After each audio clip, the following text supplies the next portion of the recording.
विद्यार्थी मित्रांनो, आपण सर्वांचं आपल्या यूट्यूब चॅनलवर खूप खूप हार्दिक स्वागत. विद्यार्थी मित्रांनो, आपण इयत्ता 8वीच्या NMMS या परीक्षेची तयारी करत असाल तर आपल्यासाठी अथर्वश्री या पुस्तकातील मिळालेल्या प्रश्नपत्रिका संचांचा अभ्यास आपण करत आहोत.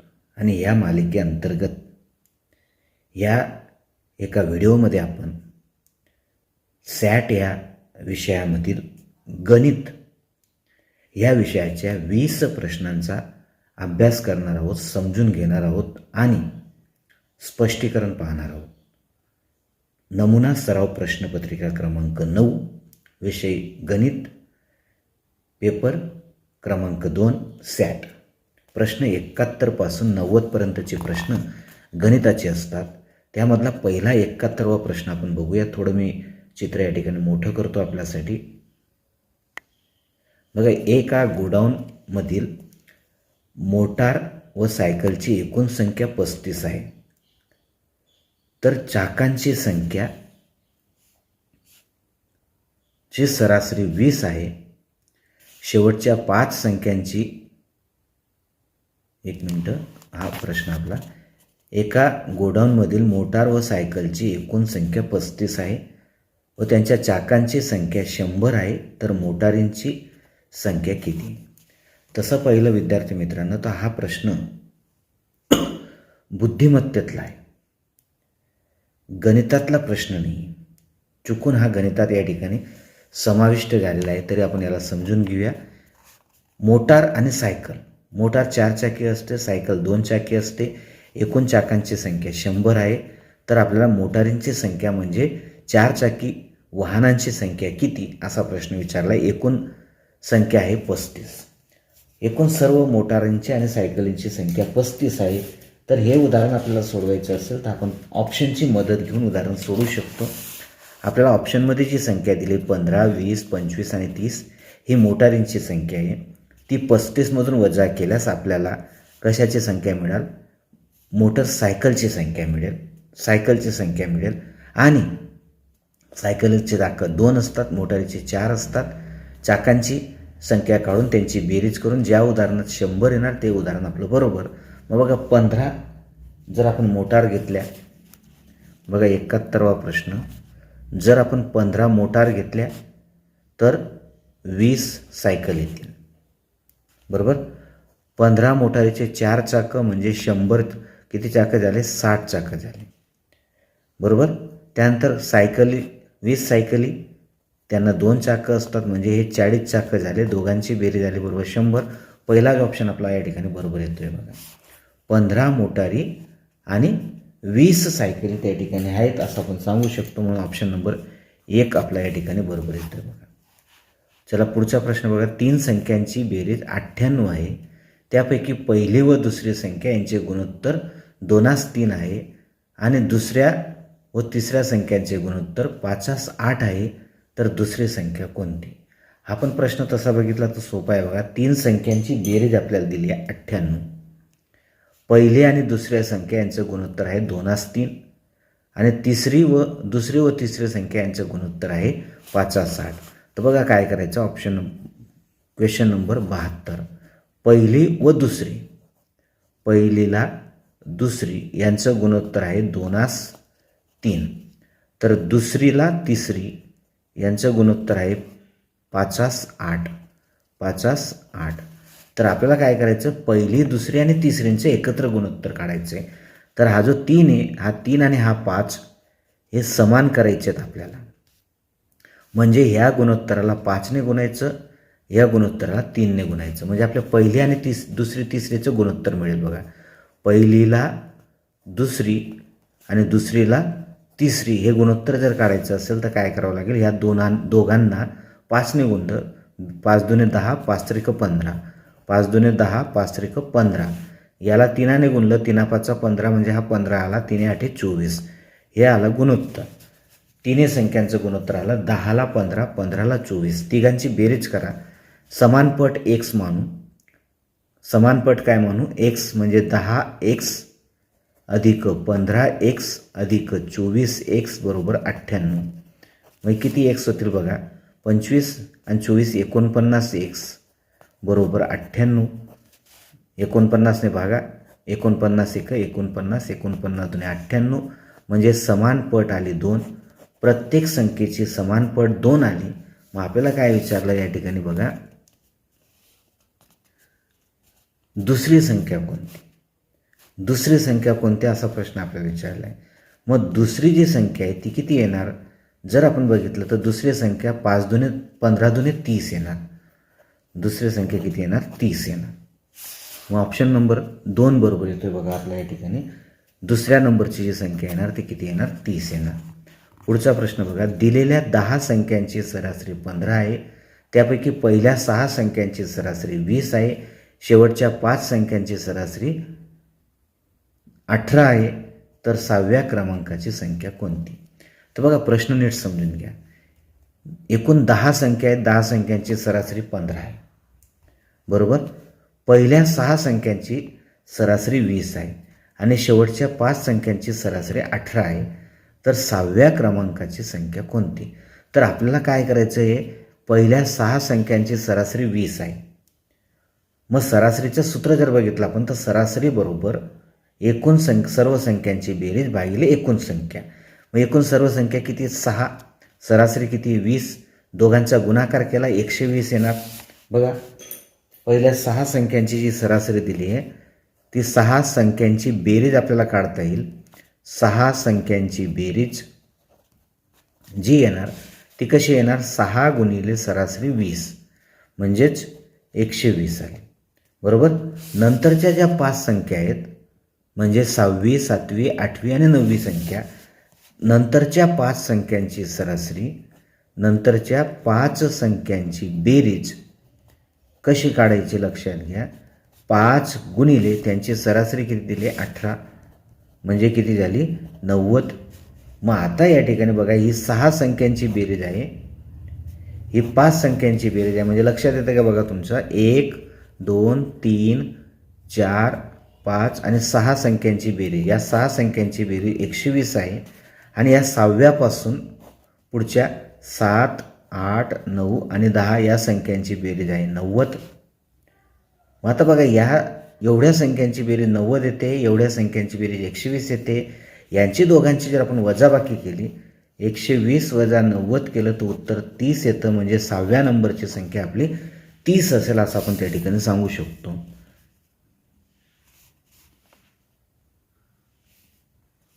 काय प्रश्न विचारलाय, 6व्या नंबरची संख्या किती. इथं 30 ऑप्शन दिला नाही बघा आपल्याला. एकूण सर्व संख्यांची बेरीज 10 संख्यांची बेरीज सरासरी 15 म्हणजे 10 संख्यांची बेरीज फक्त किती आहे, 10 संख्यांची बेरीज जर काढली आपण तर ती 150 आहे. 10 संख्यांची बेरीज 150 आहे म्हणजे 15 गुणिले 10. बघा 10 संख्यांची सरासरी 15 आहे म्हणजे यांची 10 संख्यांची बेरीज 150 आहे. मग आता बघा इथं जर बघितलं तर आपण हे किती येते, हा 120 आणि हा 90, 210 होते. मग 210 याच्यात 210 वजा 150 करा, किती झाले 60. 30 नाही येणार, ती 60 असेल. किती असेल 60. 6व्या नंबरची संख्या किती असेल 60. Option number 4. बघा परत एकदा नीट बघा कसं करायचं. 6 आणि 20चा गुणाकार 120, 18 आणि 5चा गुणाकार 90, दोघांची बेरीज 210 आली बरोबर. 210मधून 15चा आणि 10चा गुणाकार 150 वजा करा म्हणजे तुम्हाला त्या ठिकाणी 11 संख्यांची बेरीज होती, ही 10 संख्यांची बेरीज आहे. म्हणजे 6व्या नंबरची जी संख्या येणार ती 60 असेल असं आपण सांगू शकतो. पुढचा प्रश्न, पुढीलपैकी कोणती विधाने सत्य आहेत. 1. प्रत्येक परिमेय संख्या ही वास्तव संख्या असते. प्रत्येक वास्तव संख्या ही पूर्णांक संख्या असते. ही पूर्णांक संख्या असते. सर्व पूर्णांक संख्या ह्या परिमेय संख्या असतात. बघा लक्षात घ्या, 3 आणि 4 यांच्या दरम्यान अपरिमेय संख्या मर्यादित असते. सत्य विधान विचारलं आपल्याला. प्रत्येक परिमेय संख्या ही वास्तव संख्या असते. प्रत्येक वास्तव संख्या ही पूर्णांक संख्या असते अपूर्णांक पण असते, सर्व पूर्णांक संख्या. प्रश्न क्रमांक 74. पुढीलपैकी कोणती विधान सत्य आहे? प्रत्येक परिमेय संख्या वास्तव संख्या असते. परिमेय अपरिमेय दोन्ही संख्या वास्तव संख्या असतात, बरोबर. प्रत्येक वास्तव संख्या ही पूर्णांक संख्या असते. प्रत्येकच वास्तव संख्या ही पूर्णांक संख्या असते असं नाही. अपूर्णांक पण असतात, धनपूर्णांक असतात, ऋणपूर्णांक असतात. सर्व पूर्णांक संख्या ह्या परिमेय संख्या असतात. म्हणजे याचा अर्थ काय? 3 आणि 4च्या दरम्यान मर्यादित परिमेय संख्या आहेत, हे चुकीचं आहे. 4 नंबर चुकीचं आहे, 2 नंबर चुकीचं आहे. म्हणजे ए आणि सी बरोबर आहे. ए आणि सी बरोबर आहे, म्हणजे ऑप्शन नंबर 4, फक्त ए आणि सी. पुढचा प्रश्न, 30 माणसे रोज 7 तास याप्रमाणे काम केल्यास एक काम 18 दिवसात पूर्ण करतात, तर तेच काम रोज 10 तास याप्रमाणे काम करून 21 माणसांना पूर्ण करण्यास किती दिवस लागतील? आता हा व्यस्त चलनाचा प्रश्न आहे बघा. आणि व्यस्त चलनाचा प्रश्न सोडवणं खूप सोपं असतं. काय करायचं? 30 माणसे 7 तास 18 दिवस यांच्या तिघांचा गुणाकार भागिले 10 तास आणि 21 माणसं यांच्या दोघांचा गुणाकाराने त्याला भागायचं, म्हणजे आपल्याला उत्तर मिळणार किती दिवस लागतात. काय करायचं? 30, 7 आणि 18चा गुणाकार. 30, 7, 18. 30 गुणिले 7 गुणिले 18 भागिले 10 आणि 21 यांचा गुणाकार. यांचा गुणाकार केला की आपल्याला दिवसांची संख्या मिळते. बघा आता हा एक शून्य गेला, हा एक शून्य गेला, बरोबर. 7 1 7, 7 3 21, 3 1 3, 3 1 3, शिल्लक राहायला फक्त 18, म्हणजे 18 दिवस त्या ठिकाणी लागतील. असं अत्यंत सोप्या पद्धतीने आपण उत्तर काढू शकतो. म्हणजे बघा लक्षात येतं का तुमच्या? पहिला जो गट आहे 30, 7 आणि 18 यांच्या गुणाकाराला दुसरा जो गट आहे 10 आणि 21 यांच्या गुणाकाराने काय करायचं? भागायचं. उत्तर आपल्याला सहज मिळतं, 18 दिवस लागतील. एका दिलेल्या संख्येच्या 5 पटीत 7 मिळून ए ही संख्या येते. त्याच दिलेल्या संख्येच्या चौपटीतून 3 वजा केल्यास बी ही संख्या मिळते. तर एला बी 27 13 आहे, तर दिलेली संख्या कोणती? इकडे बघा आता, एका दिलेल्या संख्येच्या 5 पटीत 7 मिळून ए ही संख्या मिळते. आता दिलेली संख्या जर आपण x मानली तर तिची 5 पट करायची आणि तिच्या 7 मिळवायचं, म्हणजे 5x अधिक 7. त्याच दिलेल्या संख्येच्या चौपटीतून 3 वजा केला म्हणजे 4x वजा 3, तर आपल्याला गुणोत्तर मिळतं 27ला 13. तर ती संख्या कोणती? तर एक्सच्या समीकरणाचा वापर करून आपण हे उदाहरण सोडवू शकतो. ती संख्या x मानू, तिच्या 5 पटीमध्ये 7 मिळवले तर आपल्याला मिळतो a, आणि तिच्या चौपटीमधून किती वजा केले? 3 वजा केले तर आपल्याला मिळतो b. म्हणजे एला बी दिला आपल्याला 27ला 13, तर ती संख्या कोणती? तर यांचा तिरकस गुणाकार करूया. 13 5 65x, 13 7 91, बरोबर 27 चौक 108x मायनस 27 त्रिक 81, बरोबर. आता हा 81 इकडं ना, हा 65 तिकडे जाऊ द्या. 91 अधिक 81 बरोबर 108x वजा 65x. मग चला वजाबाकी यांची बेरीज होणार. 1 आणि 1 2, 8 आणि 9 17, 172. यांची वजाबाकी होणार. 8तून 5 गेला 3, 10तून 6 गेला 4, 43x. 43ने जर याला भागितलं तर साधारणतः बघा कितीचा भाग जाणार? 4चा भाग जाणार. 3 चौक 12, म्हणून 43 1 43. बघा 4, 3 चौक 12, आजच्याला 1, 4 चौक 16 आणि 1 17, म्हणजे 43 1 43. 43 चौक 172, म्हणजे ती संख्या आली आपली 4. ती संख्या किती आली? 4. Option number 3. प्रश्न 77. एका वर्तुळाचा परिघ 88 सेंटीमीटर आहे, तर त्या वर्तुळाचं क्षेत्रफळ किती सेंटीमीटर असेल? परिघाचं सूत्र वापरूया, त्रिज्या काढूया आणि आलेल्या त्रिज्येवरून क्षेत्रफळ काढूया. बघा परिघाचं सूत्र आहे 2 पाय r, म्हणजेच 2 गुणिले 22/7 गुणिले r माहीत नाही, बरोबर 88, बरोबर. 22 1 22, 22 चौक 88, 2 1 2, 2 2 4, हा 7 तिकडे जाईल, म्हणजे r बरोबर 14 आलं. मग आता पाय r वर्गचं सूत्र आपल्याला वापरायचं आहे. 22/7 गुणिले 14 गुणिले 14, 7 1 7, 7 2 14, 22 2 44 गुणिले 14, 44 गुणिले 14, म्हणजे 14 चौक 56, हातच्याला 5, 14 चौक 56 आणि 5 61, 616 चौरस मीटर सेंटीमीटर जे असेल ते 616 चौरस सेंटीमीटर. पुढचा प्रश्न बघा, समांतर रेषांचा प्रश्न आहे. जर ए बी समांतर सी डी व ई एफ ही त्यांची छेदिका असेल, जी एच व एच आय अनुक्रमे कोण जी व ई आयला दुभागतात, तर कोण जी एच आय या कोणाचं माप किती असेल? एकदम साधा आणि सोपा प्रश्न बघा. हे दोन आंतरकोन आहेत. लक्षात ठेवा कायमस्वरूपी नियम, आंतरकोनांचे दुभाजक काढलेले आहेत, बरोबर, आणि ते एका बिंदूत छेदत असतील तर त्या कोणाचं माप 90 अंश असतं. कारण बघा, याचे दोन समान भाग होत आहेत, यांचे दोन समान भाग होत आहेत. या दोन्ही भागांची आणि या दोन्ही भागांची बेरीज 180 येते, कारण आंतरकोन आहेत. आंतरकोनांच्या मापांची बेरीज 180 येते. याचा निम्मे अर्धा भाग ह्या त्रिकोणात येतोय, अर्धा भाग ह्या त्रिकोणात येते, म्हणजे याच्या निम्मे आणि याच्या निम्मे दोघांची बेरीज किती येणार? 90.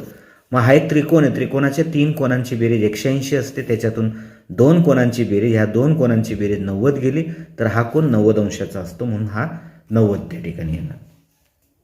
एका मुद्दलाचे 2 वर्षाचे सरळ व्याज व चक्रवाढ व्याज यातील फरक 50 रुपये आहे, तर त्या रकमेचे त्याच दराने 3 वर्षाचं सरळ व्याज किती होणार?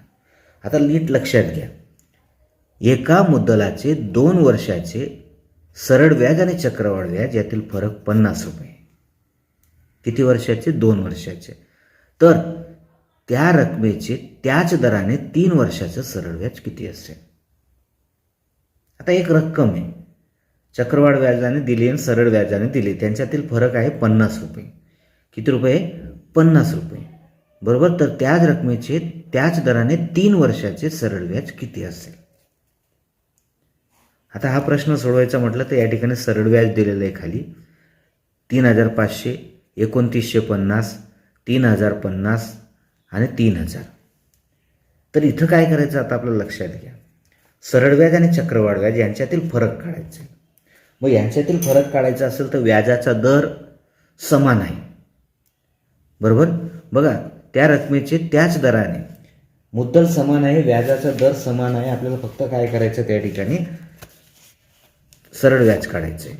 मग आपण काय करणार, म बरोबर आपलं स बरोबर म द क भागिले 100 हे आपलं सूत्र आहे. किंवा आपण काय करणार, आय बरोबर इंटरेस्ट PNR भागिले 100 करणार. किती वर्षाचं आहे? 2 वर्षाचं, म्हणजे इथं n 2 होऊन जाणार, म्हणजे हा जो आय येणार तो किती येणार? 2PR भागिले 100. आणि आता चक्रवाढ व्याजाने काढायचं म्हटलं तर काय होतं? चक्रवाढ व्याजाने A मायनस P होतो, A मायनस P. मग ए किती आहे आपला? एक आहे आपला P इंटू व्याजाचा दर आपल्याला माहीत नाही, म्हणजे 1 अधिक R/100 कंसाचा दुसरा घात, हे येणार आपलं त्या ठिकाणी ए, आणि याच्यातून P मायनस करायचं आहे. म्हणजेच काय होणार लक्षात घ्या, P इंटू 100 अधिक R भागिले 100 गुणिले 100 अधिक R भागिले 100, आणि या सगळ्यांमधून मायनस काय होणार? P. म्हणजे या दोघांमधून P कॉमन काढून घेतला आपण. काय काढला? P कॉमन काढला, किंवा P राहू पण दिला तर काही फरक नाही पडणार, मायनस P आहे, मायनस P आहे, बरोबर. मग काय होणार बघा, हे झालं आपलं चक्रवाढ व्याज, आणि या दोघांमधला फरक आपल्याला काढायचा आहे. मग चक्रवाढ व्याज काय होतं आपलं बघा, P इंटू 100, किंवा आपण याला असंच्या असं ठेवलं, 100 plus 100, 100 plus R upon 100 bracket square minus P, हे आलं चक्रवाढ व्याज, आणि मायनस 2PR भागिले 100 हे आलं सरळ व्याज, आणि यांच्यातील फरक किती आहे? हा 50. मग आता बघा, आता इथं P आहे फक्त, या Pच्या छेदामध्ये 1 आहे, बरोबर. याला जर आपण 100ने मल्टिप्लाय करून घेतलं,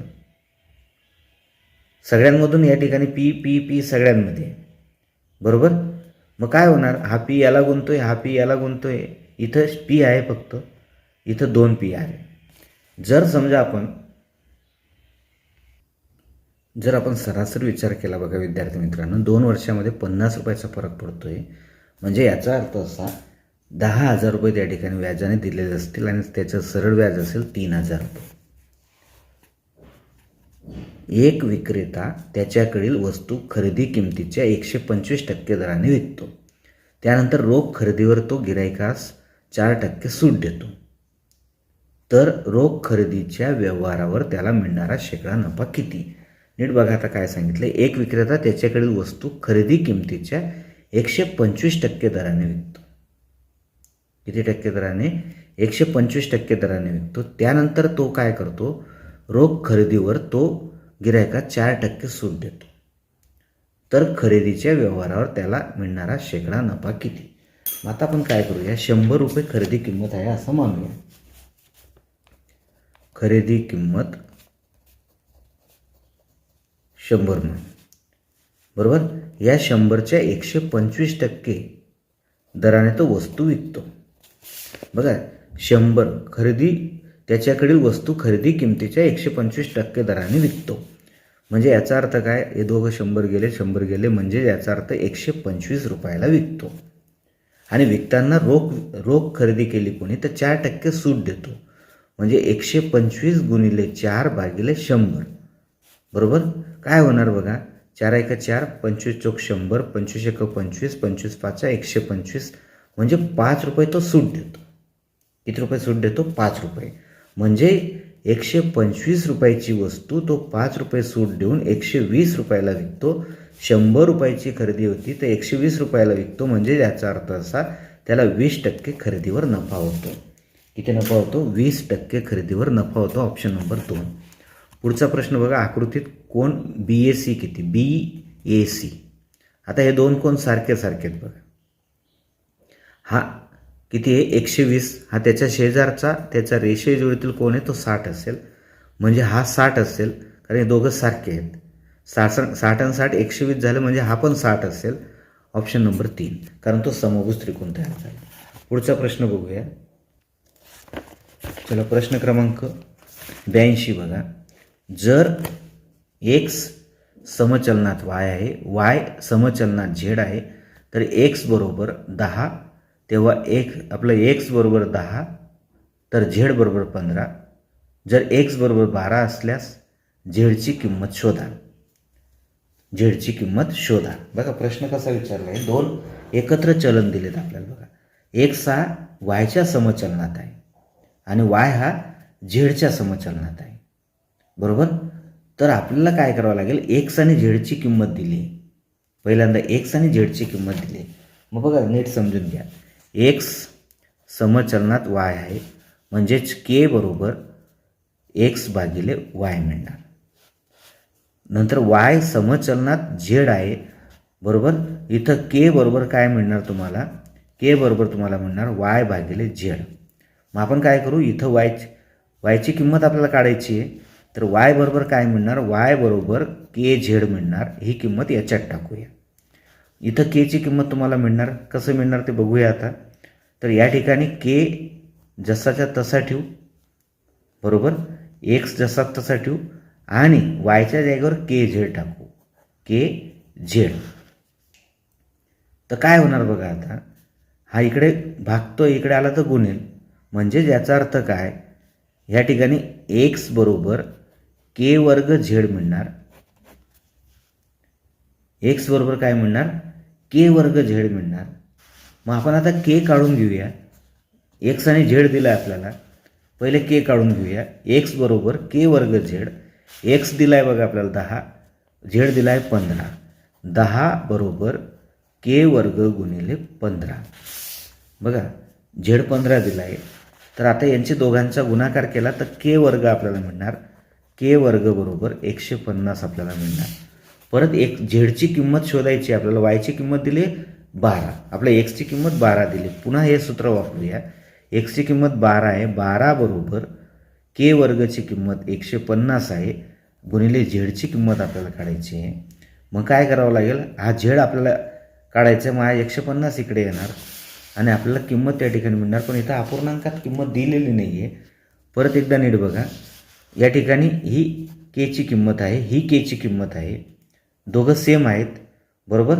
मग जर समजा आपण ही k ची किंमत इथं टाकली तर काय होणार ते बघूया. k बरोबर y छेद z बरोबर एक्स छेद वाय. इथं पण तेच होणार, वाय वर्ग होणार बरोबर एक्स गुणिले झेडचा गुणाकार होणार. परंतु वायची किंमत आपल्याला दिलेली नाही आहे. मग काय करायचं लक्षात घेऊया. हे बघा विद्यार्थी मित्रांनो, या ठिकाणी थोडं आपलं काय चुकलं बघा. हा के वर्ग आपल्याला काढायचा आहे, तर हा 15 इकडे गुणणार नाही, याला काय करेल भागेल. म्हणजेच त्या ठिकाणी आपल्याला काय मिळणार बघा, के वर्ग बरोबर 10/15 मिळणार. पुन्हा एकदा एक्स बरोबर के वर्ग झेड हे सूत्र आपण वापरलं. एक्सची किंमत आपल्याला 12 दिली आहे, तो 12 इथं टाकला. के वर्गाची किंमत आपल्याला टाकायची, के वर्गाची किंमत आहे 10/15 गुणिले हा झेड बरोबर. म्हणजेच याचा अर्थ काय, हा 10/15 इकडे 12ला भागणार, म्हणजेच 15/10ने काय करणार गुणणार. म्हणजेच 12 गुणिले 15 भागिले 10 बरोबर आपल्याला झेडची किंमत मिळणार. मग 15 आणि 12चा गुणाकार येतो 180. 180 भागिले 10, 1 1 0 गेला, म्हणजे झेडची किंमत आपल्याला मिळाली 18. झेडची किंमत आहे 18, ऑप्शन नंबर 4. पुढचा प्रश्न बघा. एक्स वर्ग बरोबर 1, आपलं एक्स घन बरोबर 1, तर एक्स वर्ग अधिक 1 बरोबर, किती सोपा प्रश्न बघा. एक्स घन बरोबर 1 आहे, म्हणजे एक्सची किंमत पण 1 आहे. मग एकाचा वर्ग अधिक एकाचा वर्ग, म्हणजेच उत्तर 2 येणार. 2 भाऊ आणि 1 बहीण यांच्या 3 वर्षापूर्वीच्या वयाची सरासरी 13 आहे. जर त्यांच्या आईचे वय सध्याचे वय 52 वर्ष असल्यास त्या कुटुंबाचे आजचे सरासरी वय काय. बघा आता लक्षात घ्या. पहिल्यांदा काय करायचं आपल्याला, 2 भाऊ आणि बहीण यांच्या 3 वर्षापूर्वीच्या वयांची सरासरी 13 आहे बरोबर. म्हणजे 13 दुने 26 त्यांची बेरीज आहे 3 वर्षापूर्वी. मग 3 वर्षापूर्वी 26 आहे, तर आज किती असेल, 3 आणि 3 6, म्हणजे आज 32 असेल. किती असेल 32. बघा 2 भाऊ आणि 1 बहीण आहे, 3 आहेत. 1 मिनटं. 2 भाऊ आणि 1 बहीण म्हणजे 3, तिघांच्या वयाची सरासरी 13 आहे. म्हणजेच 13 गुणिले 3, 3 वर्षापूर्वी 39 वर्ष त्यांच्या वयांची काय होती बेरीज. आज किती असेल, 3 3 3 3दा टाकायचे, म्हणजे +9 करायचे आहेत बरोबर. म्हणजे किती असेल 48 आज असेल. हे 39 जे होते ते 3 वर्षापूर्वी होते बरोबर. परत त्याच्यामध्ये आईचं वय टाकलं 52 वर्ष, बेरीज झाली 100 वर्ष, आणि 4ने त्याला भागितलं, तर 4च्या वयाची सरासरी 25 मिळणार. म्हणजे कुटुंबाच्या वयाची सरासरी 25 असेल असं आपण सांगू शकतो. प्रश्न 85. सोबतच्या आकृतीमध्ये BC बरोबर किती. काटकोन त्रिकोण आहे, हा 61 आहे, हा 60 आहे. पायथागोरसचं त्रिकूट वापरलं तर हा 11 सेंटीमीटर असेल. 61च्या वर्गामधून 61चा वर्ग आहे 3721, त्याच्यामधून 60चा वर्ग 3600 वजा केले 121 उत्तर येतं. त्याचं वर्गमूळ घेतलं तर 11 उत्तर येतं. 86वा प्रश्न बघा. 48 लिटर दुधामध्ये दूध आणि पाण्याचे प्रमाण 5:3 आहे, तर दूध व पाण्याचे हेच प्रमाण 3:5 होण्यासाठी त्यात आणखी किती लिटर पाणी मिसळावं लागेल. आता नीट बघा. 48 लिटर पाण्यामध्ये, दुधामध्ये दूध आणि पाणी यांचं 5:3 मिश्रण आहे. किती मिश्रण आहे 5:3. 48 लिटरमध्ये. तर काय होणार लक्षात घ्या, किती पाणी आणि किती दूध असं आपल्याला काढायचं. तर 5 आणि 3 8 होतात. 8ने 48ला भागितलं 6 येतं. 6ने 5ला गुणलं तर 30 लिटर दूध आहे बरोबर. आणि 3 गुणिले 6 18 लिटर पाणी आहे. तर हेच गुणोत्तर आपल्याला 3:5 करायचं असेल तर इथं 6 आलेला होता, तर इथं 18 होणार. 18 लिटर दूध राहणार आणि 30 लिटर पाणी राहणार. किती लिटर पाणी राहणार 30. म्हणजे आणखी किती पाणी मिळवावं लागेल. 18 पाणी होतं, इथं 30 लिटर पाणी करायचं आहे. म्हणजे याचा अर्थ काय, 30 लिटर पाणी करायचं असेल तर अजून त्या ठिकाणी किती लिटर पाणी मिसळावं लागेल. बघा लक्षात घ्या. 48 लिटर दुधामध्ये दूध आणि पाण्याचं प्रमाण 5:3 आहे. असं जर आपण केलं तर 30 लिटर दूध आणि 18 लिटर पाणी होणार. दूध व पाण्याचं हेच प्रमाण 3:5 होण्यासाठी, किती होण्यासाठी 3:5 होण्यासाठी किती लिटर पाणी मिसळावं लागेल असा प्रश्न आपल्याला विचारला आहे. तर 3:5 करण्यासाठी परत एकदा 48 लिटर दूध आपल्याला ठेवायचं आहे. तर 48 लिटर दूध जसंच्या तसं ठेवायचं असेल तर अजून किती पाणी मिसळावं लागेल. तर 30 लिटर पाणी झालं पाहिजे. किती पाणी झालं पाहिजे? 30 लिटर. मग 30 लिटर पाणी होण्यासाठी पाणी जर 30 लिटर घेतलं तर दूध त्या ठिकाणी 18 लिटर घ्यावं लागेल. तेव्हा 48 लिटर त्या ठिकाणी दूध आणि पाण्याचं मिश्रण तयार होणार. बरोबर. मग सुरुवातीला किती होतं बघा, सुरुवातीला 18 लिटर पाणी होतं. आता 30 लिटर पाणी करायचं म्हणजे अजून त्या ठिकाणी 12 लिटर पाणी टाकायचं आहे. किती लिटर पाणी टाकायचे? अजून 12 लिटर. आता इथं ऑप्शन नाही आहे बघा आपल्याकडे. तर बघा इथं ऑप्शनची जर आपण मदत घेतली तर 32 लिटर जर पाणी आपण त्याच्यात टाकलं, लक्षात घ्या, तर 80 लिटर होणार. 80 लिटर झालं तर 3/5 आपलं उत्तर बरोबर येतं. म्हणून 32 लिटर पाणी त्या ठिकाणी टाकावं लागेल असं आपण सांगू शकतो. प्रश्न क्रमांक 87 बघा. 1000 छापील किमतीच्या एका वस्तूवर 10% सूट देतो तरी त्याला खरेदीच्या किमतीवर 12.5% नफा होतो, तर वस्तूची खरेदी किंमत किती? 1000 रुपये छापील किमतीच्या एका वस्तूवर 10% तो सूट देतो, बरोबर, आणि तरीही त्याला खरेदीच्या किमतीवर 12.5% नफा होतो, तर वस्तूची खरेदी किंमत किती?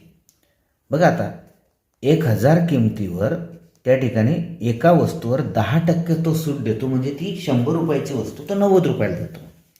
किती रुपयाला देतो? 90 रुपयाला. परंतु खरेदीच्या किमतीवर त्याला 12.5% नफा होतो, तरी बी 12.5% नफा होतो, तर वस्तूची खरेदी किंमत किती? बरोबर. मग आता काय करूया आपण, इथून जर आपण ऑप्शनची मदत घेतली, बरोबर, 12.5% नफा होतोय, तर बघा आपण 750 रुपये जर घेतले, समजा खरेदी किंमत 750 रुपये होते असं आपण मानूया. किती होती? 750 रुपये. तर याने छापील किमतीच्या एका वस्तूवर 10% सूट दिले. 1000 रुपयाच्या वस्तूवर 10% सूट दिली म्हणजे ती 900ला विकली. कितीला विकली? 900ला त्याने विकली. ही विक्री किंमत आहे 900 रुपये. ही काय? विक्री किंमत आहे. परंतु त्याला तरी किती रुपये नफा होतोय? 12.5% नफा होतोय.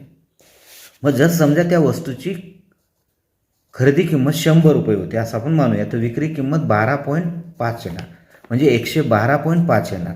परंतु खरी विक्री किंमत जर समजा आपण घेतली तर ती 900 येते. किती येते? 900. मग आता काय करूया, इथं एक्स मानून घेऊया खरेदी किंमत, यांचा तिरकस गुणाकार करूया.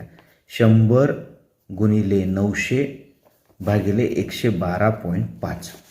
25ने भागूया. 25 चोक 100, 25 चोक 100, 25 पाचा 125, 45 एक 45, 45 दुने 90, 0 0, 20 आणि 4चा गुणाकार जर आपण केला तर त्या ठिकाणी 80 येतं बघा. हा 1 0 याच्यावर राहिला आपलं बघा. 45 एक 45, 45 दुने 90, 0 0, 80 रुपये म्हणजे 800 रुपये त्या ठिकाणी खरेदी किंमत असेल असं आपण सांगू शकतो. किती असेल? 800 रुपये असेल खरेदी किंमत. किती असेल? 800 रुपये. पुढचा प्रश्न 88वा. शेजारील आकृतीत वायची किंमत किती? आता हे दोन रेषीय जोडीतील कोण आहेत? हे पण हे अंतर कोण आहेत? हे रेषीय जोडीतील कोण आहेत? म्हणजे याचा अर्थ काय? यांच्या दोघांची बेरीज 180 म्हणजे 15x बरोबर 180, तर एक्सची किंमत 12 आली. एक्सची किंमत 12 आली म्हणजे हा 180 अंशाचा कोण आला, आपला 120 अंशाचा कोण आला, बरोबर. 180 मधून वजा केलं तर 60 अंश याचं माप आलं. म्हणजे 60 अंश येण्यासाठी 4ला कितीने गुणावं लागेल? 15ने, म्हणून वायची किंमत 15 आली. पुढचा 3 संख्यांची सरासरी बेरीज 98 आहे. पहिल्या 2 संख्यांचे गुणोत्तर 2:3 आहे. दुसऱ्या आणि तिसऱ्या संख्येचे गुणोत्तर 5:60 आहे. तर दुसरी संख्या कोणती? हा प्रश्न रिपीट झाला बघा, जसाचा तसा प्रश्न आहे. प्रश्न या ठिकाणी आपल्याला दिला होता बघा. नाही, मागच्या एक आहे बघा, इथं 3 संख्यांची सरासरी हा प्रश्न बघा. उत्तर 30 होतं, आपण काढलं होतं. प्रश्न 72 आणि हा प्रश्न सेम आहे, बरोबर. म्हणून याचं पण उत्तर किती येणार? 30 येणार. शेवटचा प्रश्न बघा 90. एक मोटार एकूण अंतराच्या निम्मे अंतर 50 किलोमीटर ह्या वेगाने जाते, तर निम्मे अंतर 40 किलोमीटर ह्या वेगाने जाते, तर मोटारीचा सरासरी वेग किती? तर सरासरी वेग कसा काढायचा लागेल बघा. एक मोटर निम्मे अंतर 50 किलोमीटरच्या वेगाने जातं, निम्मे 40च्या वेगाने जातं, म्हणजे दोघांची बेरीज केली तर 90 आलं. 90 भागिले 2 केला तर त्याचा सरासरी वेग 45 किलोमीटर पर तास असेल असं आपण त्या ठिकाणी सांगू शकतो. तर विद्यार्थी मित्रांनो, अशा पद्धतीने आपण आज 71 ते 90 या प्रश्न या ठिकाणी समजून घेतले. पुन्हा भेटूया पुढच्या व्हिडिओमध्ये. तोपर्यंत अभ्यास करत राहा, सराव करत राहा.